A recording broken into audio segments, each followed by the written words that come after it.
கர்த்தருக்கு ஸ்தோத்திரம். മോർണിംഗ് മല്ലയിലേക്ക് ഏവർക്കും സ്വാഗതം. മോർണിംഗ് മന്ന ചാനൽ വഴിயாக உங்கள் யாவருக்கும் நன்றியை தெரிவித்துக் கொள்கிறேன். വീണ്ടും നിങ്ങളൊപ്പം ദൈവവചനവുമായി നിൽക്കുന്നതിൽ ഞങ്ങൾ അതിയായി സന്തോഷിക്കുന്നു. மீண்டுமாக வேத வசனத்தின் மூலமாக உங்களிடத்தில் பேசுவதற்கு நாங்கள் மிகவும் சந்தோஷப்படுகிறோம். വിശുദ്ധ വേദപുസ്തകത്തിൽ നിന്ന് ഒരു വാക്യം വായിക്കുന്നു.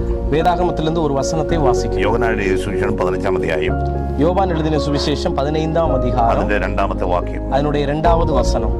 എന്നിൽ കായ്ക്കാത്ത കൊമ്പൊക്കെയും என்னில் கனி கூடாதிருக்கிற கொடி எதுவோ അവൻ നീക്കിക്കളയുന്നു, அதை அவர் அறுத்து போடுகிறார். കായ്ക്കുന്നതൊക്കെയും கனி கொடுக்கிற கொடி எதுவோ അധികം ഫലം കായ്ക്കേണ്ടതിന് அது அதிக கனிகளை கொடுக்கும்படி ചെത്തി വെടിപ്പാക്കുന്നു. அதை சுத்தம் பண்ணுகிறார். നാം ഈ ഭാഗം വായിക്കുമ്പോൾ நாம் இந்த பகுதியை வாசிக்கும் போது രണ്ട് കാര്യം ഇവിടെ പരാമർശിക്കുന്നു. 2 காரியங்களை நாம் இங்கு கவனிக்க முடிகிறது. ஒன்றாவது ഫലം കായ്ക്കാത്ത കൊമ്പ്, கனி கொடுக்காத கொடி. ரெண்டாவது ഫലം കൊടുക്കുന്ന കൊമ്പ്. கனி கொடுக்கிற கொடி. ഫലം കായ്ക്കാത്ത കൊമ്പിനെ, கனி கொடுக்காத கொடியினை വെട്ടിക്കളയുന്നു എന്നാണ് വേദപുസ്തകം പറയുന്നത്. அதை அப்படியே ஆண்டவர் அறுத்து போடுகிறார் என்று வேத புஸ்தகம் சொல்லுகிறது. വിശുദ്ധ വേദപുസ്തകം വായിക്കുമ്പോൾ, வேதத்தை வாசிக்கும் போது, ഉൽപ്പത്തി പുസ്തകം നാം വായിക്കുമ്പോൾ, ஆதியாகமத்தை நான் வாசிக்கும் போது, ദൈവം മനുഷ്യനെ സൃഷ്ടിച്ചത്, ஆண்டவர் மனுஷனை சிருஷ்டித்தது ദൈവത്തിന് ഫലം കൊടുക്കണം എന്നുള്ള ഉദ്ദേശത്തോടു കൂടിയാണ്. அவருக்கு கனி கொடுக்க வேண்டும் என்கிற நோக்கத்தோடு ஆண்டவர் சிருஷ்டித்தார். ദൈവത്തോടുള്ള ഫെലോഷിപ്പ്, കൂട്ടായ്മ നിലനിൽക്കണമെന്ന് ദൈവം ആഗ്രഹിച്ചാണ് മനുഷ്യനെ സൃഷ്ടിച്ചത്. ஆண்டவரோடு இருக்கிற உறவு நீடிக்க வேண்டும் என்று சொல்லிதான் ஆண்டவர் மனுஷனை சிருஷ்டித்தார். എന്നാൽ അവർ പാപം ചെയ്ത്, ஆனால் அவர்கள் பாவம் செய்து ദൈവത്തിന്റെ കൂട്ടായ്മയിൽ നിന്ന് അകന്നുപോയി. ஆண்டவருடைய ஃபெலோஷிப்பில் இருந்து அவர்கள் அப்படியே அகன்று போனார்கள். എന്നാൽ വേദപുസ്തകം പറയുന്നു, ஆனால் வேதம் சொல்லுகிறது, തന്റെ ഏകജാതനായ പുത്രനെ നൽകിയ ദൈവം, தன்னுடைய ஒரே பேரான குமாரனை നൽകിய தெய்வம், ദൈവത്തിലേക്ക് പിന്നെയും ചേർക്കുവാൻ ദൈവത്തിന് പ്രസാദം തോന്നി. ஆண்டவரோடு பின்னும் அவர்களை சேர்க்க வேண்டும் என்று ஆண்டவர் விரும்பினார். ദൈവം മനുഷ്യനെ സൃഷ്ടിച്ചപ്പോഴേ ദൈവത്തിന് വേണ്ടി ഫലം കായ്ക്കുക എന്ന ഉദ്ദേശത്തോടെയാണ് മനുഷ്യനെ സൃഷ്ടിച്ചത്. ஆண்டவர் மனுஷனை சிருஷ்டித்த போது மனுஷன் ஆண்டவருக்காக பலனை காய்க்க வேண்டும் என்று சொல்லி ஆண்டவர் விரும்பினார். നമ്മുടെ പൂർവിക പിതാക്കന്മാരിൽ ദൈവത്തിന് അത് കാണുവാൻ കഴിഞ്ഞില്ല. நம்முடைய ஆதி பிதாக்களிடத்தில் அதை ஆண்டவர் காணவில்லை. അവർ പരാജയപ്പെട്ടു പോയി. அவர்கள் தோற்று போனார்கள். എന്നാൽ ക്രിസ്തു മുഖാന്തരം, ஆனால் கிறிஸ்துவின் மூலமாக വീണ്ടും നമുക്കൊരു ദൈവം അവസരം നൽകി. நமக்கு மீண்டுமாக ஒரு தருணத்தை ஆண்டவர் நமக்கு തന്നിൽ വിശ്വസിക്കുന്നവർക്ക്, அவரை விசுவாசிக்கிறவர்கள் ഫലം കൊടുക്കുവാൻ കഴിയും എന്ന് വചനം പറയും. கனி கொடுக்க முடியும் என்று சொல்லி ஆண்டவர் சொல்லுகிறார். ദൈവം കർത്താവായ യേശു ക്രിസ്തുവുമായി പറ്റിച്ചേർന്ന ഒരു മനുഷ്യന്, ஆண்டவரோடு சேருகிற ஒரு மனுஷனுக்கு ആത്മീയ ഫലം കൊടുക്കുവാൻ കഴിയുമെന്ന് വേദപുസ്തകം പറയും. ஆன்மீக பலனை கொடுக்க ஆண்டவர் உதவி செய்கிறார். കൊമ്പിനോട് പറ്റിച്ചേരാതെ, செடியோடு சேராத അതുകൾക്ക് ഒരിക്കലും ബലം കൊടുക്കുവാൻ കഴിയില്ല. அந்த கொடிகளுக்கு ஒரு நாள் பலன் கொடுக்க முடியாது. കർത്താവായ യേശു ക്രിസ്തുവോട് ചേരാതെ, ஆண்டவரோடு சேராமல் നമുക്കൊരിക്കലും ആത്മീയ ഫലം കൊടുക്കുവാൻ കഴിയില്ല. நமக்கு ஒரு நாளும் ஆவிக்குரிய பலனை கொடுக்க முடியாது. നാം ഇവിടെ വായിച്ചത് 2 കാര്യമാണ്. நாம் இங்க வாசித்தது 2 காரியங்கள். ഫലം കായ്ക്കാത്ത കൊമ്പ്. ஒன்று பலன் கொடுக்காத கொடி. ഫലം കായ്ക്കാത്ത കൊമ്പിനെ, பலன் கொடுக்காத கொடியினை അത് വെട്ടിക്കളയുന്നു എന്ന് വചനം പറയുന്നു. அதை வெட்டி போடுகிறார் என்று சொல்லி வேதம் சொல்லுகிறது. മാത്രമല്ല, வெட்டுகிறது மட்டுமல்ல, തീയിൽ കത്തിക്കുന്നു.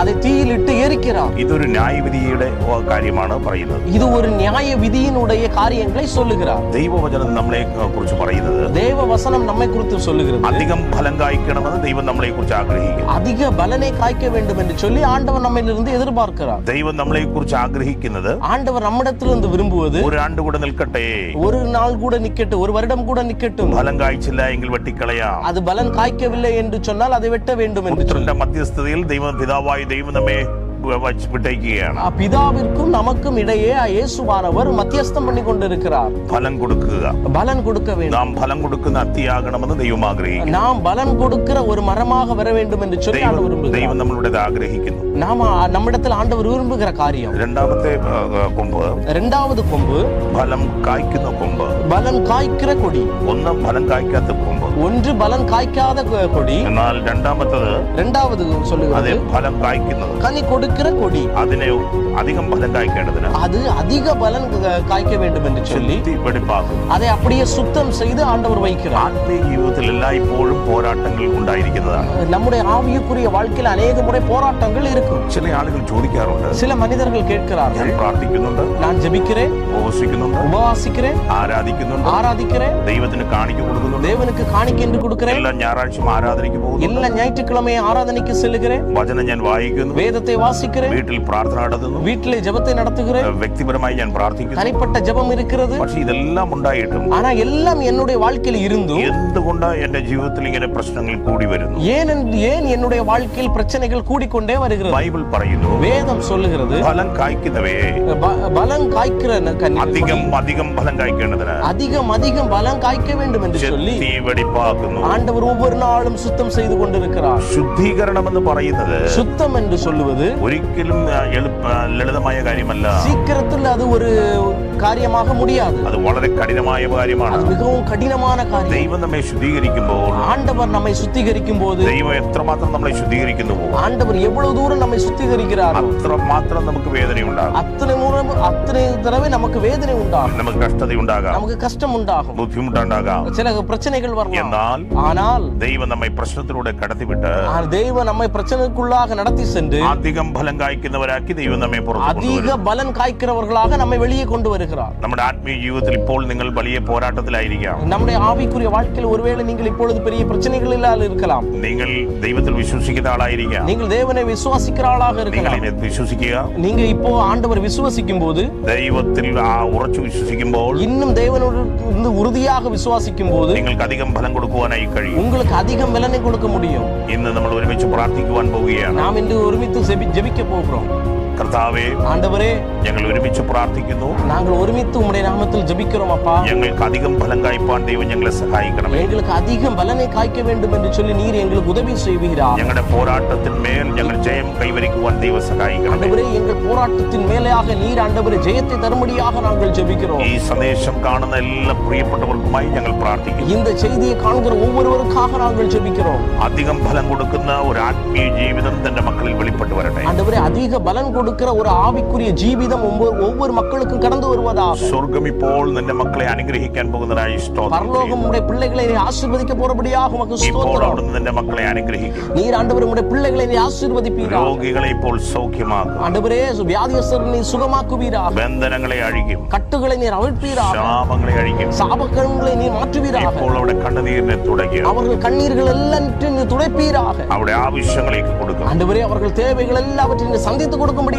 ஜெபிக்கிறோம். ഞങ്ങൾ യേശു ക്രിസ്തുവിന്റെ നാമത്തിൽ കൽപ്പിച്ചു പ്രാർത്ഥിക്കുന്നു. இயேசுவின் கிறிஸ்துவின் நாமத்தில் நாங்கள் ஆண்டவரே நாங்கள் ஜெபிக்கிறோம் அப்பா. ഇപ്പോൾ തന്നെ இப்பொழுதுதானே പിശാചിന്റെ അടിമത്തം തന്റെ ജനത്തിൽ നിന്ന് മാറിപ്പോകട്ടെ. பிசாசின் எல்லா அடிமைத்தனமும் உம்முடைய ஜனங்களிலிருந்து மாறி போகும்படியாக യേശു ஜெபிக்கிறோம். ക്രിസ്തുവിനെ ആഴങ്ങളിൽ അവർ അറിയട്ടെ. ஆண்டவரே, இயேசு கிறிஸ்துவை ஆழங்களுக்குள்ளாக அவர்கள் அறிவார்களாக. വിടുതൽ പകർന്നതിനായി സ്തോത്രം. விடுதலை தந்ததற்காக உமக்கு ஸ்தோத்திரம். ഈ മീഡിയയ്ക്ക് പിന്നിൽ പ്രവർത്തിക്കുന്ന ஆண்டவரே, இந்த மீடியாக்கு பின்னாக செயல்படுகிற ஒவ்வொரு എല്ലാ പ്രിയപ്പെട്ടവരെ അനുഗ്രഹിക്കണമേ. எல்லாவரையும் நீர் ஆசீர்வதிப்பீராக. ഇപ്പോൾ തന്നെ ദൈവം അവരെ സന്ദർശിക്കണം. ஆண்டவரே, இப்பொழுது തന്നെ நீர் ஆண்டவரே அவர்களை ஆசீர்வதிக்கும்படியாக എല്ലാവിധ ஜெபிக்கிறோம். അനുഗ്രഹങ്ങളും കൊടുക്കണമേ. எல்லா ஆசீர்வாதங்களும் நம்முடைய பிள்ளைகள் நிரப்பும்படியாக ഈ ஜெபிக்கிறோம். സന്ദേശം കേൾക്കുന്ന എല്ലാവരെയും അവിടെ അനുഗ്രഹിക്കണമേ. ஆண்டவரே, இந்த செய்தி கேட்கிற எல்லாவரையும் ஆசீர்வதிக்கும்படியாக അധികം ഫലം ஜெபிக்கிறோம். കാഴ്ച പരലോക സ്വർഗ്ഗത്തിലെത്തുവാൻ ദൈവം അവരെ സഹായിക്കണം. ஆண்டவரே, அதிக பலனை கொடுத்து ஆண்டவரே பரலோகத்தில் சேர்க்கப்படும்படியாக நாங்கள் ஜெபிக்கிறோம். ഞങ്ങൾ യേശുവിൻ നാമത്തിൽ പ്രാർത്ഥിക്കുന്നു. இயேசுவின் நாமத்தில் ஜெபிக்கிறோம். ആമേൻ. ஆமென். ആമേൻ. ஆமென். എല്ലാവർക്കും നന്ദി. எல்லாருக்கும் நன்றி.